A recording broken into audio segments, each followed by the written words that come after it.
گھروں میں اور مسجدوں میں بھی مدرسوں میں بھی ہم دیکھتے ہیں کہ قرآن کریم کے بہت سارے کاغذات پھٹے پرانے رکھے رہتے ہیں. سمجھ میں نہیں آتا کہ ان کا ہم کیا کریں. کچھ لوگ کہتے ہیں کہ ان کو دفنا دینا چاہیے، کچھ کہتے ہیں ان کو جلا دینا چاہیے. شریعت کا اس سلسلے میں کیا کہنا ہے آپ وہ بتلائیے. دیکھیے گا، اس کو ہم تھوڑی سی ڈیٹیل میں سمجھتے ہیں. بخاری شریف میں ایک روایت ہے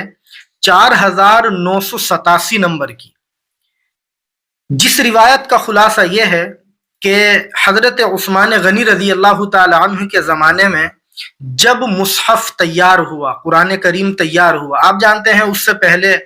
کئی لہجوں میں قرآن کریم تھا، کئی زبانوں میں تھا، بہت ساری چیزیں تھی. ان تمام چیزوں کو اکٹھا کر کے حضرت عثمان کے زمانے میں ایک قرآن تیار کیا گیا. تو اس روایت کے اندر یہ مضمون ہے کہ حضرت عثمان غنی رضی اللہ تعالی عنہ نے باضابطہ حکم دیا کہ جتنے بھی دیگر علاقوں میں نسخے ہیں قرآن کریم کے، تاکہ ان کی بے ادبی نہ ہو، ان کا احترام ختم نہ ہو، تو ان کی بے حرمتی اور بے ادبی سے بچنے کے لیے آپ نے ان کو باضابطہ جلانے کا حکم دیا تھا. یہ اس روایت کا مضمون ہے جو بخاری شریف میں 4987 نمبر پر ہے. تو اس روایت کی روشنی میں باضابطہ فتاوی قاسمیہ میں مفتی شبیر صاحب دامت برکاتہم نے تفصیل کے ساتھ یہ فتویٰ لکھا ہے کہ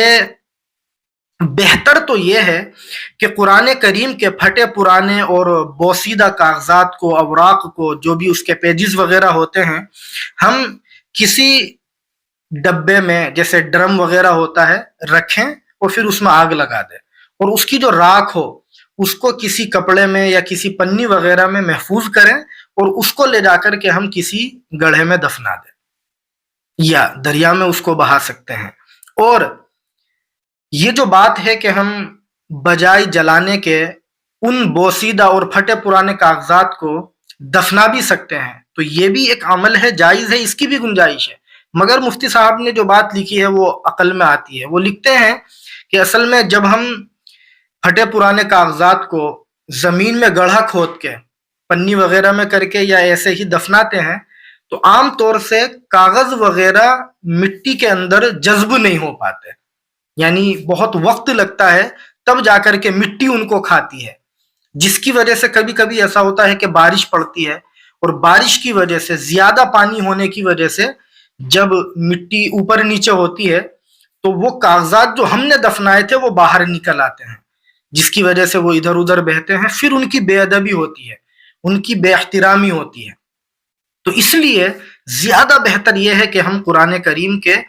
پھٹے پرانے کاغذات کو، بوسیدہ کاغذات کو اکٹھا کریں اور ایک جگہ رکھ کر کے ان میں آگ لگائیں، پھر اس راکھ کو، کیونکہ اس کا بھی احترام ضروری ہے، کسی پنی وغیرہ میں کریں اور جا کر کے کہیں دفنا دے. تو انشاءاللہ یہ کافی ہو جائے گا اس روایت کی روشنی میں.